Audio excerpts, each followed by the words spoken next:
Hi, and welcome to Web3 Unfiltered, where we cut through high and focus on the systems, incentives, and infrastructure shaping how things actually work. I am your host, Collins Victory Odabi. For decades, scale meant one thing: there are more people, more layers, and more structure. If you wanted to build something meaningful, build a company. But that assumption is starting to crack because today, small teams, sometimes just one or two people, are building products, moving capital, and competing with organizations that used to require hundreds of employees. Not because they work harder, but because they are structured differently. And AI is part of that shift. But the deeper change is architectural. How work is designed, how decisions are made, how systems replace coordination. My guest today has spent over a decade operating in exactly that space. Joining me today is Daniel Carpio. He is an organizational architect and systems builder who has helped design and operate companies and networks that raised over $25 million in capital and reached nine-figure valuations. He's also the author of the Unifirm, a framework built around a simple but disruptive idea that the new unit of skill isn't the company, it's the individual. Daniel, welcome to Web3 Unfiltered. How are you doing today? Hey, I'm doing great. How are you doing? Thank you for having me. Very well, thank you. You're welcome to Web3 Unfiltered. It's a great honor to have you on the show with me. Okay, Daniel, first off, I'd like to ask my guests to talk a bit about themselves. So, very briefly, Dan, let's hear your story. What is your story and how did you get involved in what you're doing today? Yeah, so I immigrated to the United States when I was 8 months old. I grew up here um, as an immigrant with parents who are doctors from the University of Michigan, and so didn't have a lot of money growing up, and didn't have a great affinity for barriers to entry. Really, just had to kind of build myself up. Saw my parents do the same. Um, and really value that creativity and not really accepting that the limits that we're told are real. And so, fast forward to my academic career, I ended up, for no real reason other than I didn't know what else to do, I ended up going to law school here at Pepperdine University. And when I graduated, I just never wanted to be in an institutional environment. I just wanted to build things. I ended up taking a very non-traditional path with my law degree and ended up starting businesses. I took over a small practitioner and brought on a partner and scaled it and was able to step away from that in about 2016 from a full-time capacity. Ended up just recapturing a lot of my time, but keeping the asset alive and going, and was able to get into managing my own money and into crypto and entrepreneurship. I ended up jumping into crypto and learning about blockchains and smart contracts more specifically through Chainlink. I think some of our listeners would be familiar with that. And so I can jump in a little deeper on that because of the nature of your audience. But Chainlink really opened up my eyes to the importance of sovereignty and the value of smart contracts in eliminating dependencies to scaling yourself. So I was very attracted to that, and to operating in a way that I wanted to work. I think I never really liked being told how I have to work. And so fast forward to 2020 thereabouts, and I got an opportunity, just being ready, to start a Web3 gaming operating fund called Ready Player DAO. So that was a very awesome experience, very challenging one. We ended up raising about $15 million, and I was on the core team there, um, running that with a few folks for almost 3 years, about 2.5 years. that really was a sandbox experience of organizational development in a completely novel way. Learned a lot, built a network there, and ended up spinning up a second novel structure, the first tokenized fund of funds vehicle called Hydra Ventures, and we did that with our team at Thing 3, and partnered with Metacartel Ventures and the guys at 1KX. We wrote that white paper, designed it, and raised about $10.5 million there. Just wrapped our deployment and returned some capital. And I'm on the other side of that. And so at the moment, I am building a startup that is AI native in how it operates. Again, building on my own thesis that we are the new unit of scale. So I have navigated working in totally different ways as a solo operator with small teams for a very long time, and I'm very excited about what AI is doing to bring that to everyone. Right. Really amazing, Danny. You have a very, very interesting background, and particularly interesting is your experience with Chainlink and DAOs. Yeah, you also studied law. That's very. I'm not surprised. There's a lot of persons who study, they find themselves in another field. So yeah, it's very interesting. And Daniel, most people don't question the firm. They sort of inherit it. They work inside it. They optimize for it. In your experience, what's actually broken about the traditional firm model, and why is it failing right now?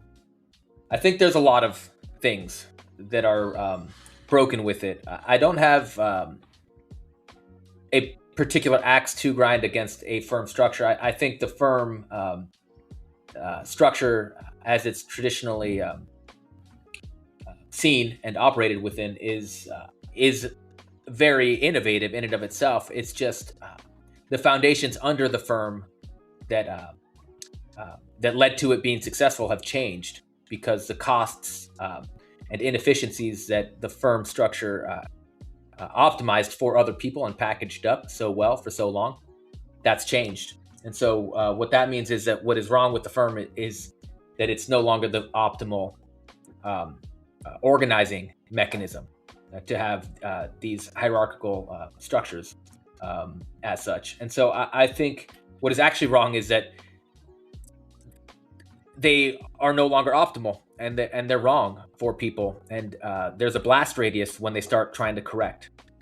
For example, when you have these institutional enterprises that are responsible for 100+ million jobs here in the United States, up in downstream as well, not just employees, but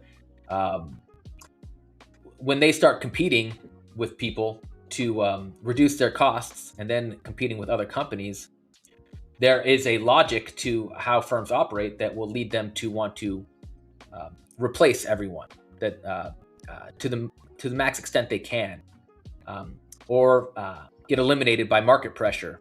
And so I don't think there's like anything insidious about it, but I just think there is a practical inefficiency that is now being exposed by what AI has unlocked for people to do things that otherwise would have only been possible with institutional scale. And so I think that is the real issue that the firms are facing.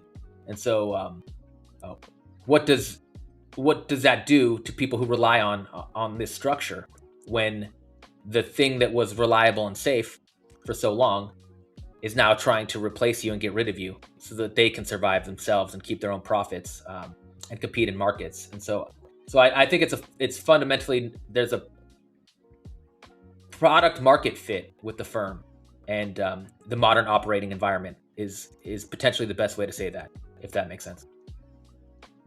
Really, really amazing, Danny. Thank you so much for breaking that down. And I would say that most people, or rather when we look at this in the long run or in the broader view, just like you've mentioned, it's not just about the inefficiency. It's about the deeper misalignments between how work is organized and how value is actually created today.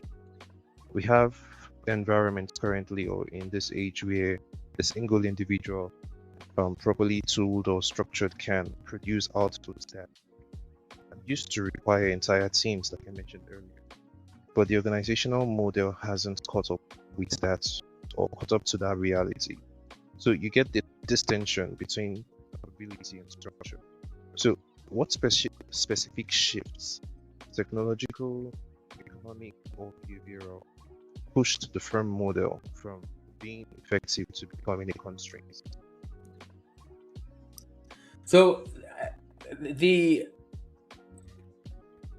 it's been coming for a while, and people, and I think it just comes down to, why do firms even exist? And so there's this researcher, and I guess we could call it a philosophy, Coasian, Coasian.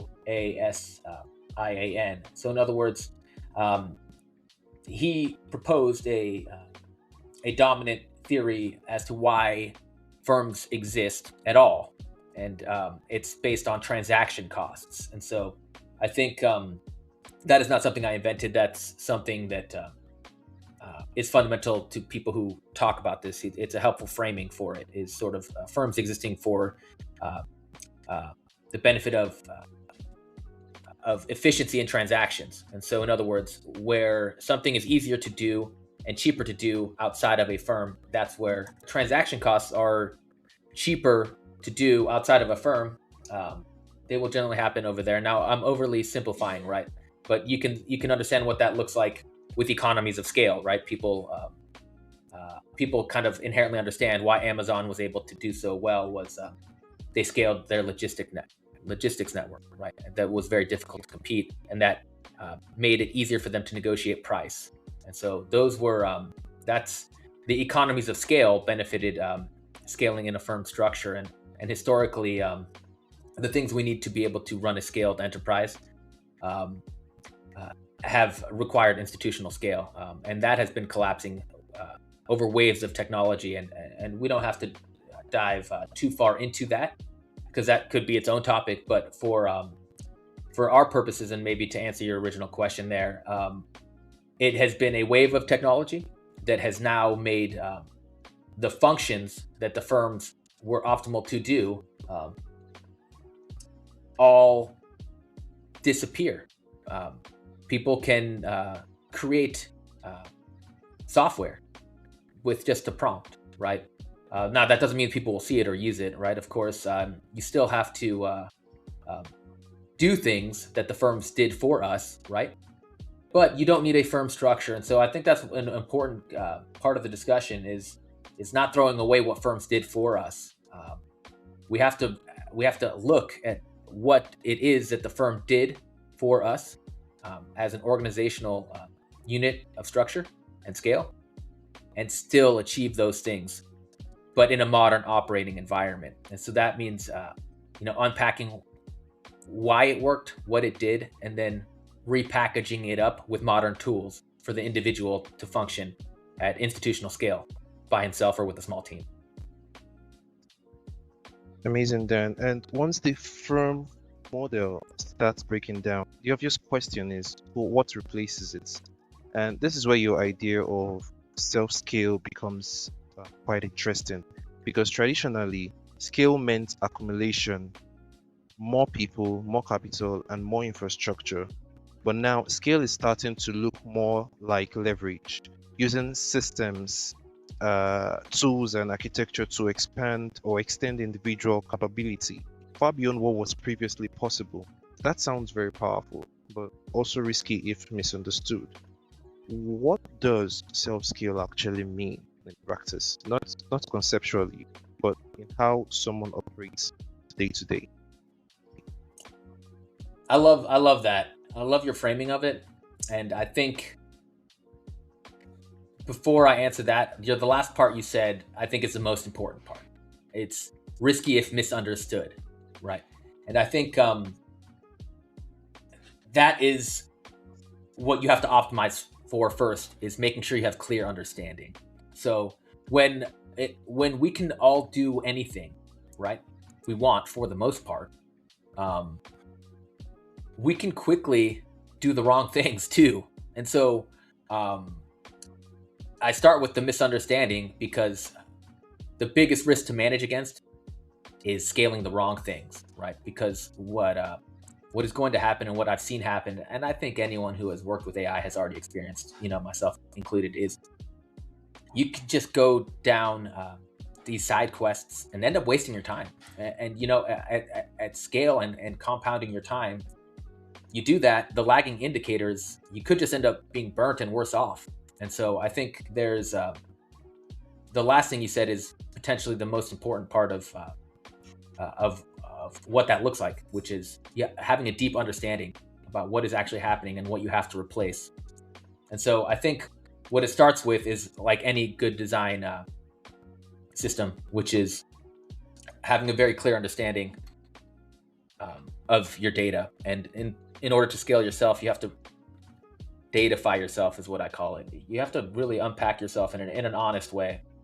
In the book, we call it radical self assessment, and that is a non-sugar-coated view of what you're good at, what you're not, what you think you're good at that you aren't, what you don't realize you're really good at that you are. I have found in order to work the way I want to work, I have to generate positive sum outcomes for people around me, right?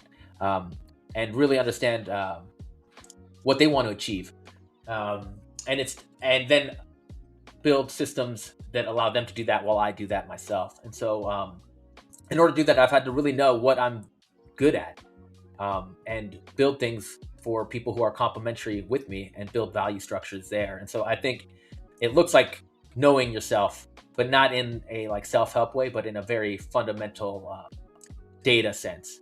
People are very good at things. I have talked to a lot of people, even people who don't think it. Basically, everyone you talk to, if you just sit there and you ask them good questions and actually care to listen, you'll realize they're really good at something. They have a network, they have a skill, they've been doing something for a while. People are naturally interesting. And so I think it starts with a perspective shift that you are good at things, and then putting those into buckets, and then simultaneously realizing that you are also not good at things, and creating a perspective on yourself as a set of data, right? And so once you do that, and in the book we break this out, but there's a lot of ways to do this, I think. And so this is more of a fundamental perspective shift, which is who am I as far as value creation for external markets, right? That's what this is about. It's about business and capital. So it's not really necessarily like a spiritual quest. So there are implications there, but it's really what will the market pay me for, and putting all that into a bunch of buckets, and then from there, wrapping overlapping workflows, and making sure that your time is ruthlessly oriented and designed with very tight and dynamic and evolving feedback loops. So I think we have to collapse the feedback loop system of how we approach our time, and then focus on a time architecture that treats your time as a portfolio asset, and only fill that time architecture with things that compound and throw off a lot of returns on your time. Return on time is the most important metric, I think, for your own architecture and for other people's. How do you work with other people to build structures and do things that maximize their return on time? So I spend a lot of time on these steps with myself and my assets, and with my team and my network, knowing that I need to maximize their return on time. Fundamentally, I think people are transactional, I've gotten burnt by that, but by and large, I've gotten great wins by providing more value to valuable people than they get anywhere else, right? You do that over time and you build things that last and persist, then you can scale yourself with institutional leverage through building on top of value constructs. And I know that can sound abstract, and maybe I'll pause there, but that's what it looks like at the individual level, and then maybe one layer out. Amazing, Danny. Thanks for breaking that down so well. And I feel there's a trap here because a lot of people here do more with less and they interpret it as do everything yourself. And that usually leads to overload, not leverage. So the distinction between someone who is truly self-scaling and someone who is just overextending themselves becomes quite critical. And what makes your perspective more grounded is that you've operated inside decentralized environments as well, including work connected to crypto systems, DAOs, and infrastructure layers like Chainlink. And those environments already challenge traditional organizational assumptions. They force coordination without hierarchy. They rely on incentives instead of management. And they expose how fragile or robust the system really is when there is no central control. So this isn't just theoretical. You've seen versions of self-scale play out in systems that are already experimenting with new organizational forms. So how did your experience working with crypto or rather DAOs and decentralized systems shape your thinking around self-scale and organizational design? You ask really good questions. I love it. It fundamentally shaped it.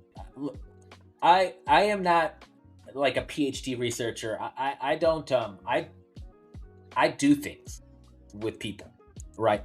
And I learn by doing, a trial by fire, and I have taken a lot of risks with my time, and in order to justify those risks, I've had to make sure that all of my time can accrue value and I can recapture it.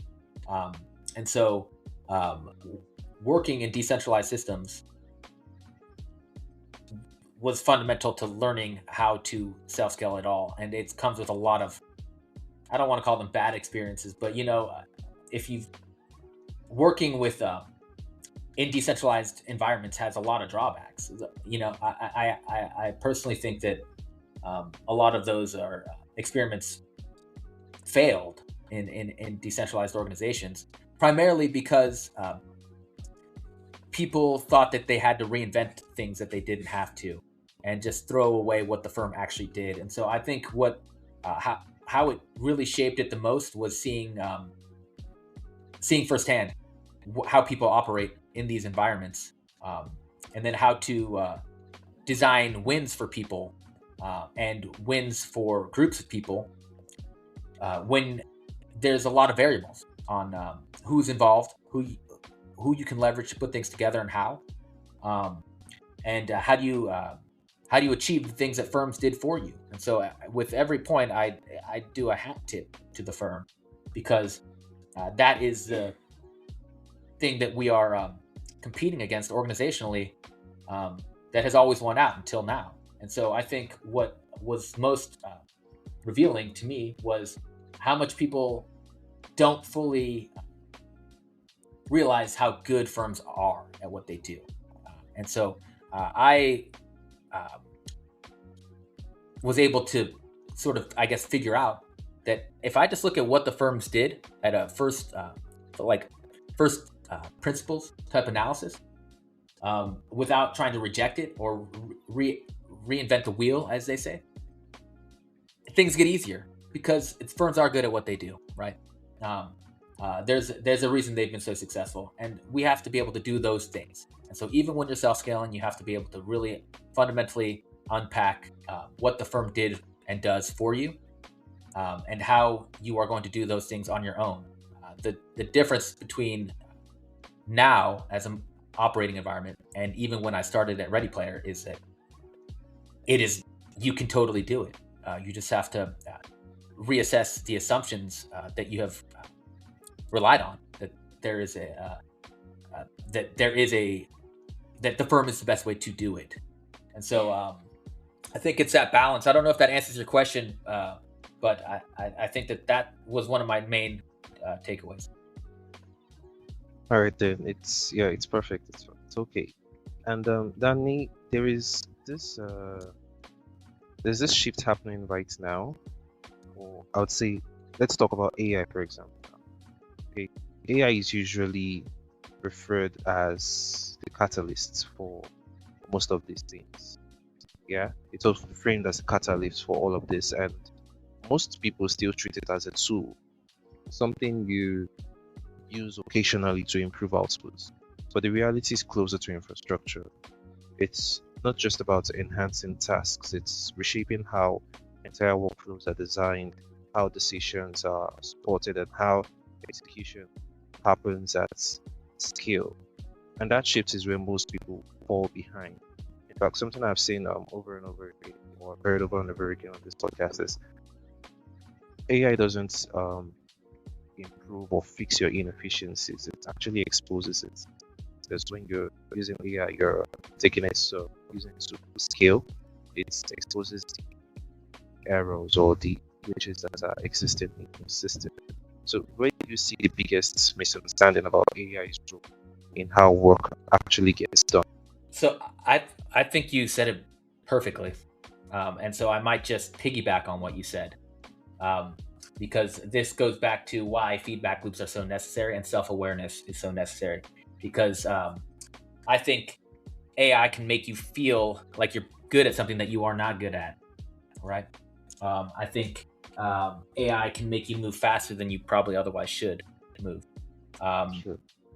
If you try to just keep up and look like you know AI, you'll just end up burning out. I think there's strategic patience in not jumping the gun on the brand new thing that AI is doing, because these market cycles are moving so fast, and so um, being able to properly know who you are and what role AI should have in how you operate, I think is the biggest thing.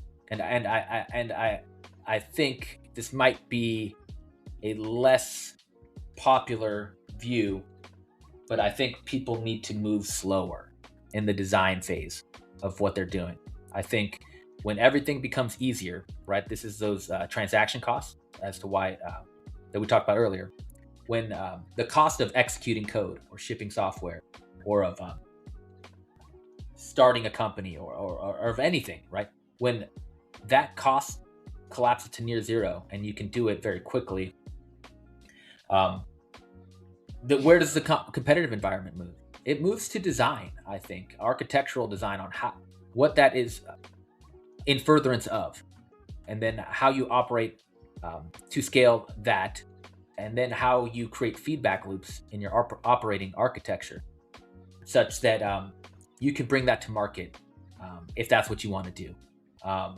And so I think fundamentally we have to navigate this with strategic patience and a ruthless willingness to design and redesign.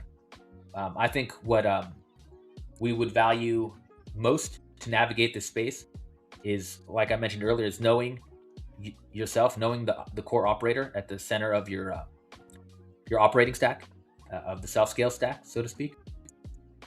Know that person well and know that they evolve and have ever-going feedback loops on what is happening, and don't make excuses for it. Rather, take it and update that design and do it over and over again, and then diversify what you're doing. Understand that switching costs, just like you were able to do something fast, someone else is able to do something fast. And so the competition really is going to go into decision making, operating architecture, judgment, taste, and strategy. So some things get easier, but other things are going to get incredibly more difficult. And those things that will separate people who successfully use AI, um, it will start with how they design and operate. Really amazing, Danny. Thank you so much for explaining that very, very well. And I agree with what you're saying, yeah, in a way. But then we've seen that people pulling ahead aren't just using AI; they're structuring around this. They're building operating systems where AI is embedded into the workflow, not just added at the edges. And that's a fundamentally different approach. Yeah. And one of the clearest signals of this shift is what we're seeing in execution. Small, high agency teams are consistently outmaneuvering large organizations. They move faster, adapt quicker, and often deliver better outcomes with fewer resources. Under the traditional model, that shouldn't happen, which suggests the model itself is no longer holding.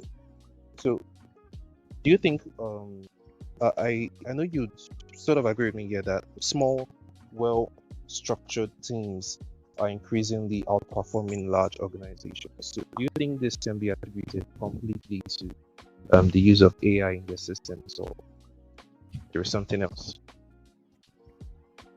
It's a combination. AI doesn't just get outcomes, right?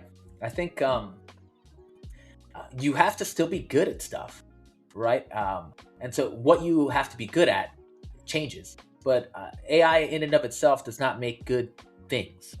AI makes people who are good at things better at doing them, and accelerates the path to market, right? But that creates a whole other host of questions and things that you have to navigate. And so I do agree with you. These small high agents, I'm doing it right now. We bootstrapped our own content creator operating system. I operate how I say, and I'm actively doing it. I'm the COO of Very, which is my own startup with Mystic7, who's one of the biggest content creators in Pokemon Go on the planet. We took his model, his approach, and we created a different way for content creators to operate at scale as professionals, even if they're not, right, with their own data. And so I think we haven't taken $1 of capital. We built a distribution engine. We're just bringing it live, and we took it as far as it would have taken probably like $1.5 million to take this to market, even just like 2 years ago. And so I know it, I'm living it, I've done it, and now it's much easier. But we couldn't have done it if we weren't good at certain things. And some of those things were, to your point and your question earlier, how do you get people to want to work with you, right? How do you incentivize structures? How do you build teams? What are you even building? I think people generally are not good at these things, and maybe if I can take a little bit of a jump here from where we first started, which is I think that is one of the biggest risks that people are not appreciating, is that the firm structure that everyone has historically relied on provided things that it no longer is going to provide. Like, that world is gone. They're trying to take knowledge workers' knowledge and replace them so that they can compete. And so the things that people have relied on to generate economic output, where they're siloed in an assembly line type dynamic, right, has left them with a big gap in the necessary skills to be able to use AI correctly. So if I can tighten the loop together of all these things, is I think it's right before us, and I think what people need to do is realize that there is a competency gap we all have, and we have to realize that it's moving quickly, and and we have to operate differently for this type of fast environment. It's like a brand new engine, but our frame can't handle the speed, and so we have to rebuild our own operating architecture so that our car can operate this engine correctly without exploding. So I think that you have a really great perspective on it, and I agree with it, and I hope I added to your conclusion, which I agree with. Yes, you did. And we're rounding up, Daniel. But let's bring this a bit more into Web3. There's a lot of emphasis on decentralization, ownership, and new economic models. But when you look closely, many people still operate like traditional firms, just with like tokens layered on top. The structure hasn't changed as much as the narrative suggests, which raises an important question about whether Web3 is actually evolving organizational design or just rebranding it. So, from your experience, do you think Web3 is genuinely moving toward new organizational models, or is it mostly recreating traditional firms with new tooling? So, no, I think blockchain technology and immutable ledgers are critical infrastructure for the future with AI. I think we're already seeing that, and so anyone, look, I see crypto Twitter, and people are so bearish right now, and I'm incredibly bullish. Anyone who's been building, you stay bullish. I see what people are building. There's this I guess agent called Manfred Clawbank, and they just started their own company with an agent, and agentic infrastructure and blockchains. I think is going to be incredibly important. It always has been. It just has been out of reach. And so, to more specifically answer your question, is yes. I think that decentralized organizational structures are going to evolve and work on the next round of crypto. They're just not going to look like the old version. I think crypto builders are maybe overcorrecting, to your point, right? That sort of making Web3 or crypto as window dressing as firms, right? Because they had ignored, by and large, that there's installed bases that are used. There's consumer behavior, not just for applications, but for how people work, right? One of the things I really did learn working on core teams of DAOs and fundraising for them and trying to make these things work was that everyone did just want, like, people wanted me to work full time. You know, I wasn't going to go 40 hours a week. Full time is different now. I can do full time much differently as long as what I'm really good at, I can deliver very efficiently. So how do I maximize my contribution? And decentralized environments that don't also let individual operators be composable. So in other words, bring the thing that you're most valuable to and then plug into a network that utilizes that correctly, right? That didn't exist. I think now it can exist and it will exist, and blockchains and agents are going to be a key organizational infrastructure. We're just scratching the surface. And so everything that we did with DAOs and that has been happening in blockchain and crypto and Web3 that people, I think, incorrectly cite as a failure, I think has been bootstrapping. You know, you have to get ideas, you have to get capital, you have to get learnings, see what worked, see what didn't, and then the dust has to settle. And so I'm incredibly excited for what's going to happen next. And I do think you're going to be unable to remove the importance of blockchain technology and agentic infrastructure. I think they have to go hand in hand. Amazing, Danny, and I relate very well with what you're saying. In fact, I had a guest on the other day, and he's building this. He has built it already, so let's just say it's entering the market now. I'm building hyper agents. That's agents that create other agents, and these agents will be able to function as economic entities. They can raise capital, they can create blockchains or tokens, and basically IPO themselves. They can do anything that humans can do. In fact, partake in the financial economy. And yeah, it raises a lot of questions, but then it's the future of agentic an agentic civilization, if I'll put it that way. Okay, so we know that ownership doesn't really ownership alone doesn't create leverage. In many cases, it creates complexity, and unless it's supported by strong architecture, and that's where most systems either scale or break. So lastly, before we round up this episode, if you were building a truly Web3 native organization from scratch, what would you do differently from both startups and current DAO?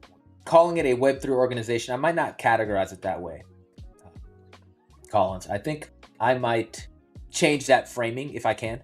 Okay. They're just organizations, and I think it starts with the unit of scale, the new one, which is us. And so I view our obligation to be able to self-scale as we have to be composable with each other. And so our architectures and how we operate have to be legible and composable with other units of scale. And the market will decide what can harden as an organizational construct. So I think if we focus on treating ourselves as nodes in a composable system, right?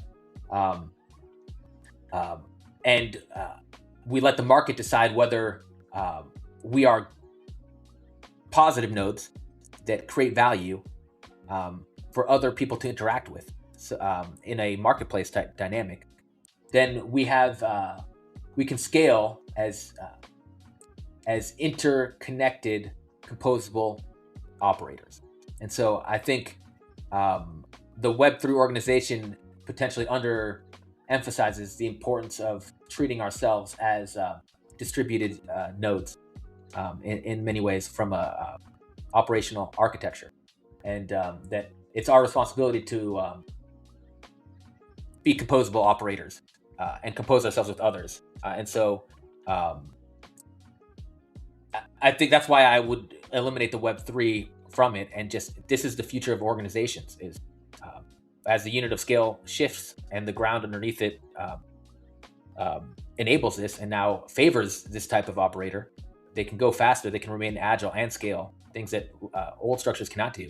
So as a now optimal unit of scale, you have to also then be able to compose with other units of scale to bring things to the market, and then let the market dictate